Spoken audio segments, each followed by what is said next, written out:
தமிழீழ மண்ணில் சிங்கள பௌத்த பேரினவாத இராணுவ பயங்கரவாதத்தின் தொடர்ச்சியாக தமிழீழ மண்ணில், குறிப்பாக செம்மண்ணில் உங்கள் அனைவருக்கும் தெரியும், ஒவ்வொரு நாளும் அங்கு மனித எலும்புக்கூடுகள், குழந்தைகளின் எலும்புக்கூடுகள், கர்ப்பிணி தாயின் எலும்புக்கூடுகள் என்று நாளொரு மேனியும் பொழுதொரு வண்ணமும் தமிழர்களை சிங்கள பௌத்த இராணுவம் அநியாய அக்கிரமமாக கற்பழித்து கொலை செய்து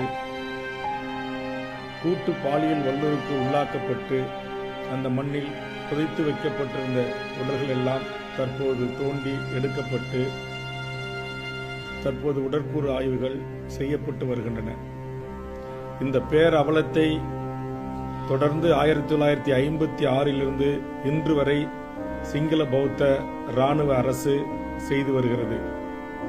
ஆனால் இதற்கான ஒரு நீதியை எமது தொப்புள்கொடி உறவுகளான ஈழத் தமிழர்களுக்கு கிடைக்கப்பெறவில்லை.